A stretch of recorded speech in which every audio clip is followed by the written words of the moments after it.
Part of what's really, really cool about hunting out here in Hawaii is how smart these fish actually are. And you honestly have to trick them.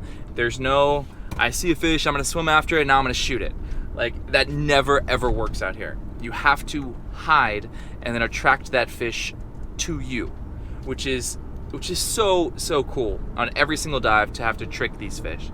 You see a ledge here and you don't see it as a place where fish hide, you see it as a place where you hide. Go down, lay next to the ledge, dust, grunt, scratch, and attract those fish over to you while staying put, while being hidden, and then take the shot. Today's targets are pretty much moo, which is like the big eye sea bream, which is kind of like a big grunt type thing. The uku, which is the green jobfish, which is delicious to eat. They're smart, they live up off the bottom. That's like the Hawaiian snapper. And then the goatfish. The goatfish are beautiful. There's a couple different types of them. The moana kalis, the purple ones. The red ones, they call the kumus. The black kumus, or we call them also Joe Louis. But those are delicious. We love to eat them. And they're pretty sacred fish out here. And that's pretty much it. It's pretty much those three fish.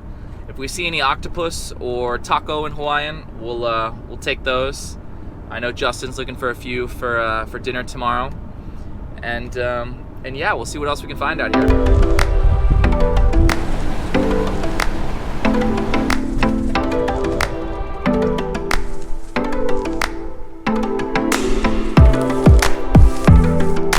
That afternoon wind really picks up here, way up north. So literally just as we got here, you start to see it whipping.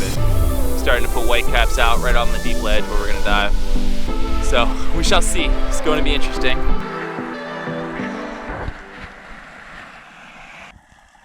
So this here was a little bit deeper dive, maybe 80, 90 feet to the sand. And you can see this boulder sand combination type thing. And that's some of my favorite moo hunting ground. It gives you good kind of cover to hide, but also it's got the sand there so that you can dust up really easily. So we had seen these big pile of moo there, and I decided this was going to be a moo dive. Now, I always determine beforehand if I'm going to be hunting moo on this dive. And I'll do certain things differently than I would if it was just going to be a goat dive or if it was going to be an uku dive. So here, you can see I go down, I pick my spot between a couple boulders, I lay my gun down, I know it's going to be a long bottom time. I look around and I dust. And you can see this method of dusting here is a really calm, casual patting of the sand. I create this cloud and then I do nothing. And this is key with the moo dive, is you're not looking around anywhere. I'm literally looking straight down at the sand.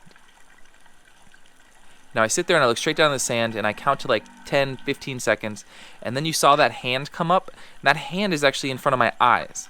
So I'll bring that hand up in front of my eyes and I will look around and see if anything came in. Now these moo were not there to play. I wasn't going to get one. I brought my hand back down. I knew it wasn't going to happen, and then I'll look around and I'll see what else I have for other targets. Now I had seen some goats from the surface, so I knew they were down there somewhere. And you look around for them, and I think they were sitting right here on the other side of this rock. You can see these movements are the slowest, calmest, non-spooky, non-threatening movements ever. So I have these goats here, pick out the one I want, real quick, nice, easy shot, and a nice goat for dinner.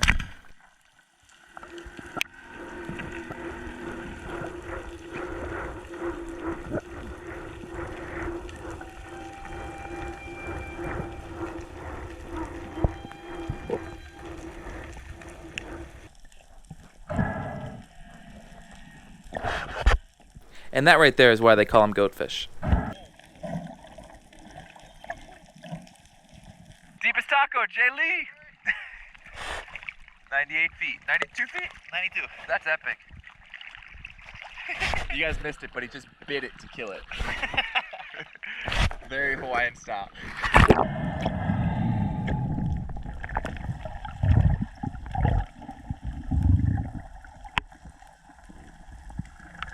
So this dive was a little bit deeper, maybe 120, 125.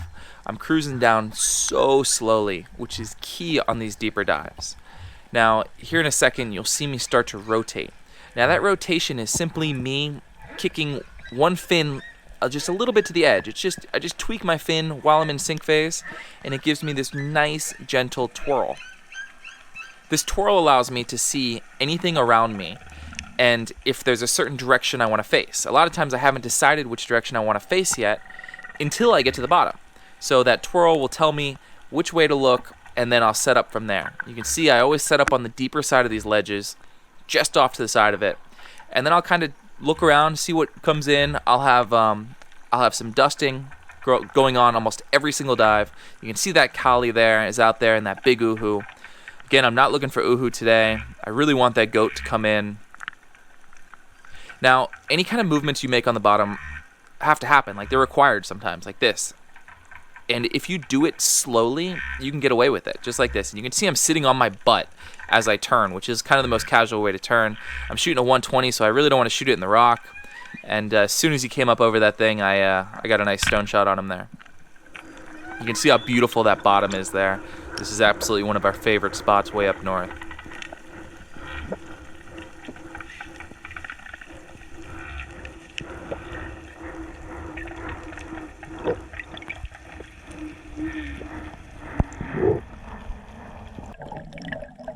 And another beautiful goatfish for the cooey. This next dive was another deeper one, maybe in that 120, 125 foot range. You can see it's that same beautiful mottled bottom that I'm always looking for. Nice big boulders, sand in between, a lot of life. And a lot of times you'll find these structures just outside the main ledge. So many of you guys might stop at that 70, 80 foot ledge right there. But if you continue just a little bit further out into those boulder fields, that's where I really like to hunt. It's much more productive out there. I find the deeper water, you get bigger and dumber fish.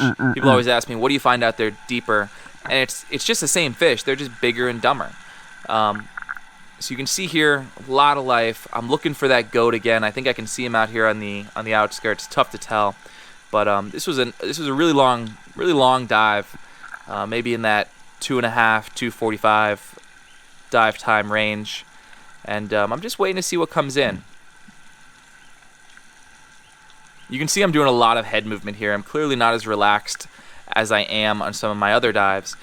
And like I was telling you before, with the difference between that moo dive and a regular goat or uku dive, is you can get away with a lot more movement. If I know I'm looking for moo, that head cannot move at all. So these goats are a lot more tolerable to some of this poor hunting skills. You can see that goat comes in right there, just stops right in front of me, chilling. And another nice headshot, and another fish for the cooey.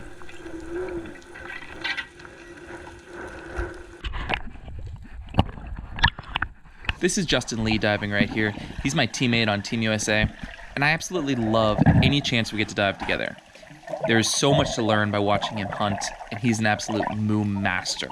This is a beautiful moo we picked up from about 120, 125 feet.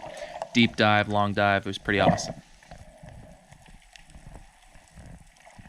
Such a cool freaking dive right there. We went deep. Hawaiian deep is like my favorite type of diving. Like real nice and slow, dive down deep, drift with the current, and really do long bottom times waiting for fish. That was pretty sick. I got two beautiful Moana collies, and Justin got all the taco he could possibly ever want for his family for tomorrow. And what an awesome, awesome dive. Thank you guys so much for watching. Again, if you have any thoughts, anything you want to see us do, if you liked this, let us know in the comments below. Like this video, and stay tuned and be subscribed, because next week we go spearfishing with the world champion.